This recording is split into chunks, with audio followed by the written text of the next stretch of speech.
The conventional wisdom, the story that dominates public life, is that the world is falling apart. Literally, our infrastructure is crumbling, our politics are devolving, and sea levels are rising. Today's guest reminds us, however, that the reality of human experience is not that bleak, and that there is opportunity in tackling the great issues we face. He's Gregg Easterbrook, this week on Story in the Public Square.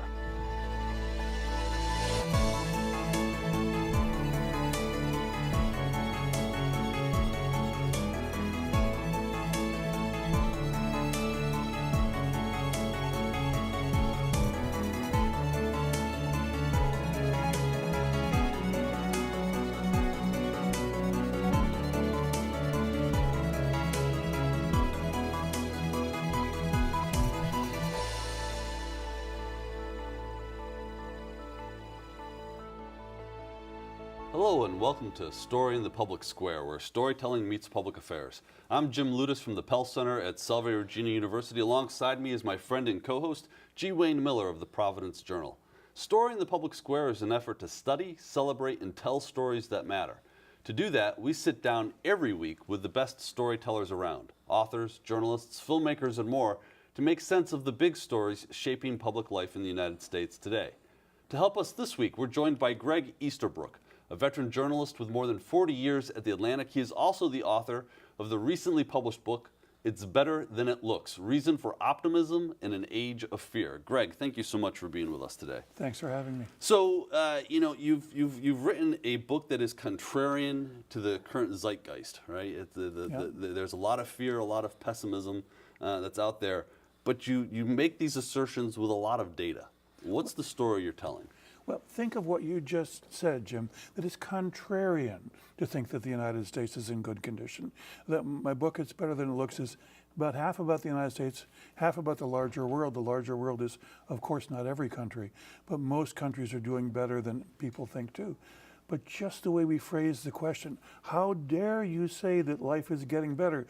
Don't you know that everything is horrible? Everything is horrible is the go-to American opinion of our generation. And yet you cannot back it up with statistics.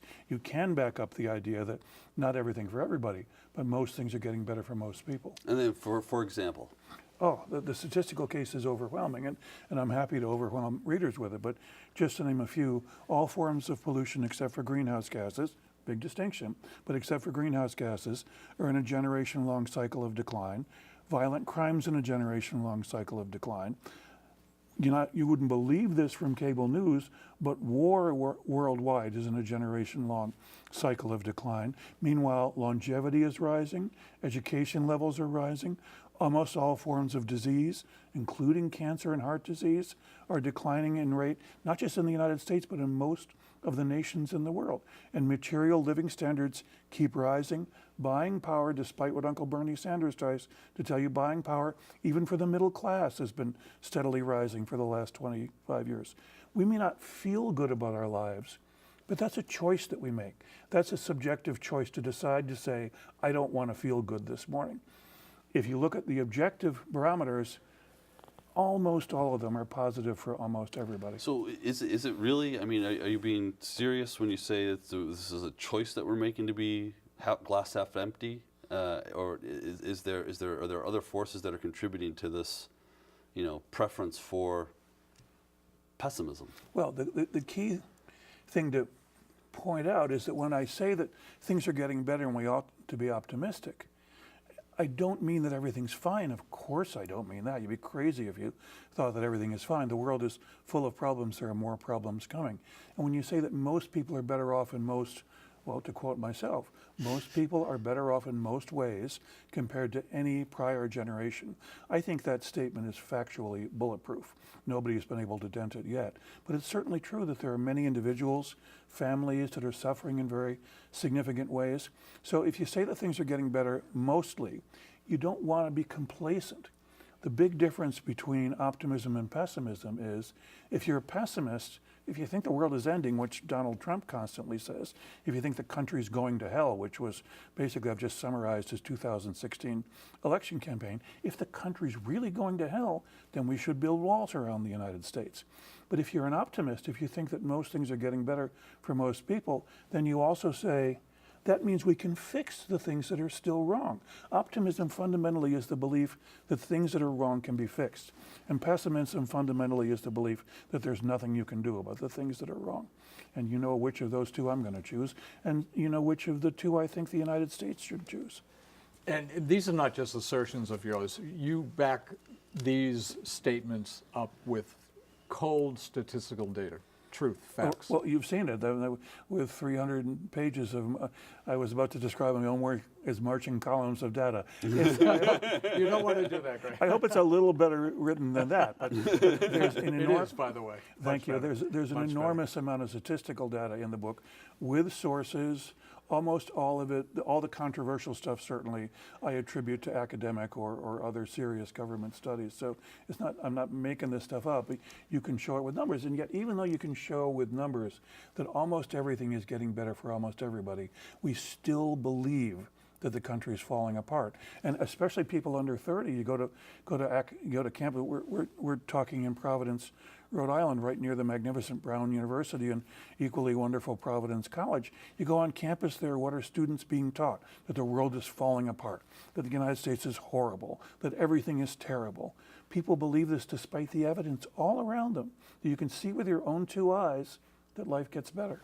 So why do, you say it's a choice, why do people choose to believe the negative narrative? If I could answer that in two ways. First, Sure. I propose, and it's better than it looks, that there are fundamental ways of knowing about the world, and that there are four. The first one is simple fact. The sun is 93 million miles from the earth. There's nothing to discuss there. The second is opinion. What's the best tasting beer? No one can ever answer that question. I can, but we'll Okay, we'll do that in the green room. if you would put some on the table, we could try right now and see. Something empirical, sure. Yeah. The third one is based on faith and doubt, which is kind of, which is existential. Can you prove that God exists? Can you disprove that God exists? Probably not. Then there's the strongest. There's what we want to believe. What we want to believe is more powerful than all these other ways of knowing, including fact. What we want to believe is more significant. So Donald Trump, the week before he was elected president of the United States with 63 million votes, said the country's going to hell, the United States is in the worst condition that it's ever been in, and everything about our country is terrible. Everything, this is a direct quote, is down, down, down. This is total nonsense. There wasn't a word of truth to what he said, and yet 63 million people wanted to believe it. And so this leads, I guess, Wayne, to the second question: why do people want to believe things that are negative? I gave a speech years ago titled "Why the Good News Scares People," and I think good news does in fact scare people. It's not what we're brought up to expect, that's for sure. But why do people want to believe what's bad? Well, human beings are liable to self-pity. Believing that things are terrible is a form of self-pity, and we're all guilty of it. I'm certainly guilty of self-pity all the time. The United States now as a nation is guilty of self-pity. The European Union's guilty of self-pity. A second thing that's happened is there's an incredible increase in the United States, not just in polarization of politics, we all know that, but there's an increase in the volume of how we express our opinions. A generation ago, even with the three of us at this table when we were growing up, it was considered polite to keep your opinions about politics and religion to yourself. That's totally transformed. Mm-hmm. Now you're expected to shout your opinions about politics and religion at the loudest possible level. In this, what does it bring out? It brings out the most negative part about what we believe. We carry these devices in our pockets now, smartphones that are technological marvels, but what's on them? What's on them is the most negative possible interpretation of events, and the meaning of Facebook that originally had nothing to do with your face now does have something to do with your face. When you look at your phone, you literally hold it close to your face. And the bad stuff that's on your phone, there's always been bad stuff in newspapers, Wayne. The press is always like bad news. But the Providence Journal never got up and followed you from room to room. If you were watching something disturbing on television, you left the room, the television stayed in the room. Now the bad news follows you on your phone. So we have a delivery mechanism for negativity that's very potent and never existed before. Do you think that the so the current media environment, and it's not just social media and what we have on our phones, but it's also 24/7 cable news networks, which have different political perspectives. The ubiquitousness of information is I think, an essential feature of the world today. But if you're going to be a candidate for major party, you're going to have to beat down the other guy. And so if you're a challenging politician, I can't think of an outside politician who was not an incumbent touting the condition of the country they were trying to lead. Because if it's not broke, why fix it? Exactly right. With Donald Trump and Bernie Sanders both relentlessly exaggerated the condition of the country in a negative way, because if things are falling apart, then you need to bring in new leadership, especially if things are falling apart. Maybe you need a demagogue like Trump. If things are basically fine, then you would just have continuation of existing policies. And I'm not saying existing policies are always right. Sometimes they need to be reformed. But continuation of existing policies is the most boring possible political campaign that anybody can think of. That's a good point. Right. That's a very good point. So look at both of those people. Look at Donald Trump as a candidate and Bernie Sanders as a candidate. Were those skilled strategies to stress the negative, to drive that narrative? Or was it serendipity, a result of personality? Did Donald Trump come up with sort of the way to do it? Or did it just happen? Well, Because of who he is and as a human being. Well, Donald Trump is the most successful self-promoter in world history, whatever else he is. He's really good at self-promotion. And he had as an excellent understanding of television. It turned out, who would have guessed that Uncle Bernie Sanders from a small town in Vermont was also really good at self-promotion. And they were both good at it by emphasizing the most negative possible interpretation of events, because that's what people wanted to believe. I find, before we started, I said that one of you asked me if I'm an optimist. I said, I'm a cynical optimist. You can be optimistic about the world and still be cynical. And I find it cynical, maybe disturbing, that what people want to believe is what's negative, and they close their ears or are actually actively upset if you say things are positive. And I'll give a good example of this from Ronald Reagan. Reagan in the 50s, when he was a young man, worked as a lifeguard. And in the 50s, he said the big lesson he learned of being a lifeguard is that people get angry if you rescue them. If you jump in the water and you think, well, he's not drowning, wouldn't he be happy about that? No, because everybody sees that you've been rescued. Nobody wants to drown, of course, but nobody wants to be seen being rescued. And I think in the world that we live in increasingly today, if you look at numbers, 50 years ago, government, state, local, and federal controlled about 20% of the GDP. Now government controls 45% of the GDP. A lot of us know in the backs of our heads that government is helping us out. Nobody wants to admit that. So Trump was able to appeal to the voters who are getting lots of government subsidies. The typical Trump voter was much more heavily subsidized than the typical person who voted for Hillary Clinton, but who don't want others to know that. And Bernie, I think, was able to appeal to that in another way by saying to middle-class people and senior citizens, both of whom are doing historically very well right now. And again, I don't mean every single individual, but as groups, the middle class and senior citizens have never done better. Bernie was able to tell them, actually, things are horrible. They're screwing you. Everything is bad. And that's what they wanted to believe. That's what appealed to their self-pity. I hear what you're saying, and I don't disagree on a lot of levels. But I'm wondering if this is not a Sisyphean task that you've undertaken, right? Because stories always seem to trump facts. It's sort of the premise of the show, is that it doesn't matter how good things are. If somebody tells you it's bad, that the story about how bad it is probably going to have more legs than the good news. So what kind of how do we get back to a place where that optimism? I mean, so Ronald Reagan, optimism was part of his presidency. It was, yeah. Barack Obama ran on hope. Does it take another politician who is able to counter the forces of pessimism with the forces of hope and optimism? I would be a very happy man if a politician of either party had the same qualities of hope and optimism that either Ronald Reagan or Barack Obama had, because those are the things that are good for the country. If you feel a sense of hope and optimism, you're not afraid of challenges. Reagan was not afraid of the challenge of breaking the Soviet Union. He came into a world where all the experts were telling them, oh no, don't upset them, don't do anything to do to upset them. And he upset them, and the world got a lot better as a result, because he wasn't afraid of the challenge. There are a lot of economic challenges that Barack Obama was not afraid of, and what was the result? Fantastic decline in unemployment. So you want leaders who are not afraid to face big challenges, but to be like that, you have to be optimistic.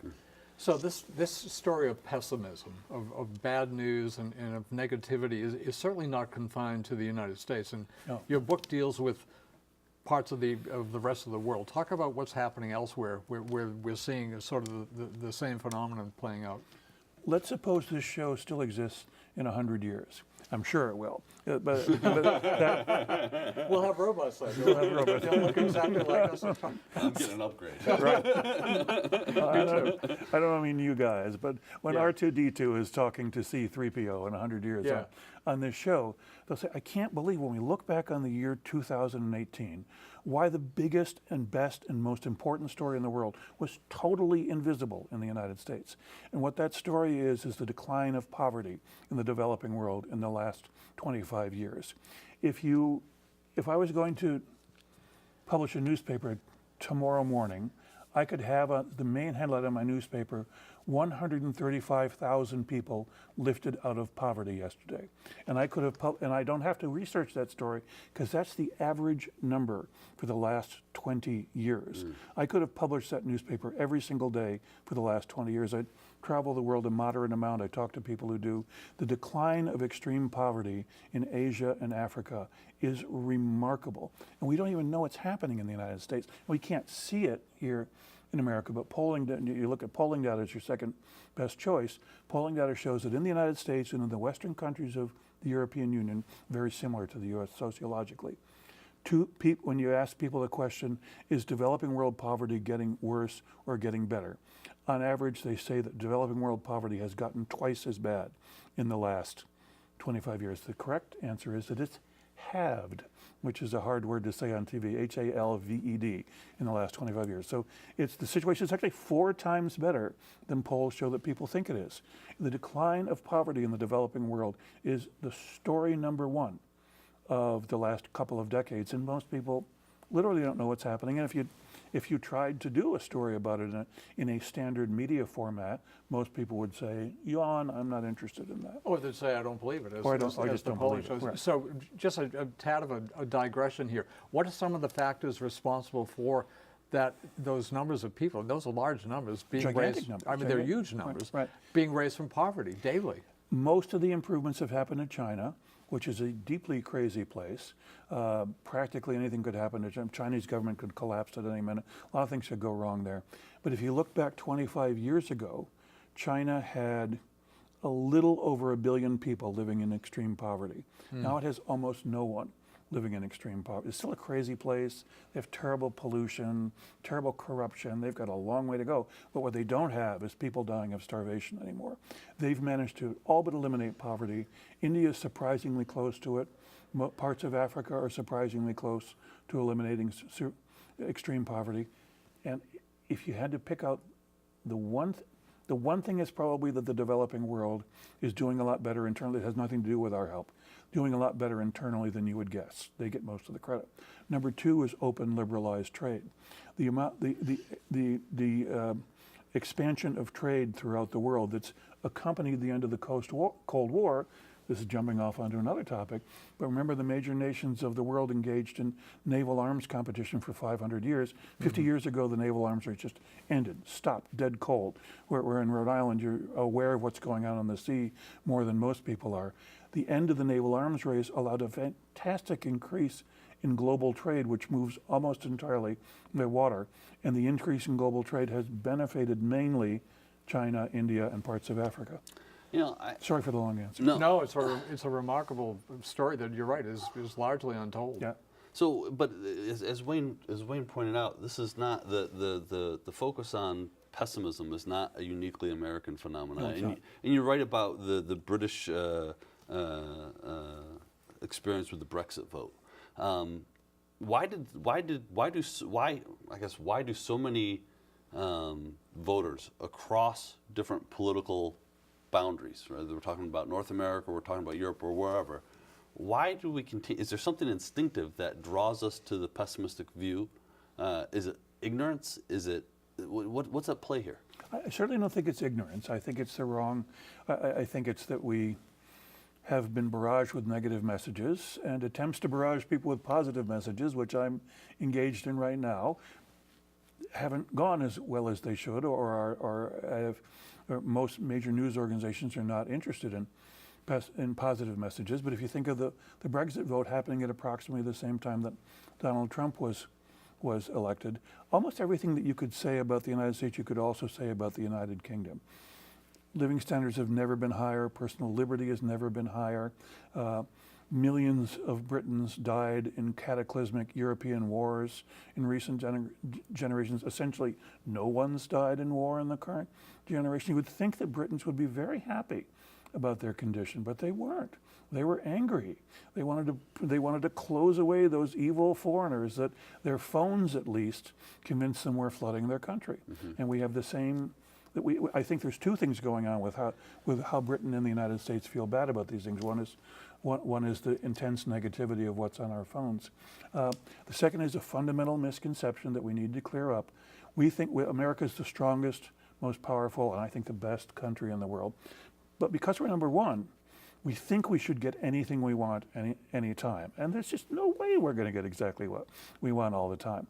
But since we don't get exactly what we want, demagogue politicians like Donald Trump can use it as an argument that there must be something horribly wrong, or why wouldn't we get everything that we want? Well, go read your Bible, read the Old Testament. The Old Testament is all about how God can't get what he wants. Mm-hmm. So if God can't get what he wants, how can we expect the United States? But people believe it subconsciously, and I think Britain's has had a big factor in the Brexit equation. Britons were sensing that their control of Europe was slipping away. Why aren't we getting everything we want? That's because other countries were becoming more prosperous, but it led to a backlash, pessimistic interpretation. Have you given any? I don't know if you've given any thought to this, but does sort of the wave of populism that we've seen sweep Europe and the Atlantic world more generally, does that need the kind of pessimism that we're talking about here? Is the antidote to that populism optimism? That's the question I want to ask. Yeah, sure. We know what you're trying to say. I would think so. I think Europe's situation is a little different as regards immigration compared to ours. If you look at what Americans say about their belief about illegal immigrants pouring across the borders in gigantic human waves, it's just not happening. And immigration has almost always been good for the United States. It makes us stronger and more vibrant. I think it's good for the United States now. The European Union is actually in a somewhat different population position. The wealth disparity between the northern side of the Mediterranean Sea and the southern side of the Mediterranean is the largest wealth disparity in human history. And right now the African Union has twice the population of the European Union. It's on track to having 5 times the population of the European Union. So if you lived in Africa and you were trying to escape from poverty and you wanted to take your family somewhere, of course you'd prefer to come to the United States. But can you get here? I don't know. The Mediterranean's an object that people have been crossing for thousands of years. I think the Europeans are very keenly aware of the fact that they have a much different demographic situation than we do. One of the goals of your book was, and I'm going to quote from the preface here, to take the lessons learned from successful reforms of the past and apply them to the dilemmas of the 21st century, such as inequality and climate change. What kinds of reforms are you talking about? Well, I'm going to tell you that climate change is actually an easy problem to fix. And some people would laugh when they hear the word easy. I don't mean that you can just do it like that. But I think 50 years from now, people will say, why were they so worried about climate change? Climate change is fundamentally an air pollution problem. Greenhouse gases that cause climate change, fundamentally an air pollution problem.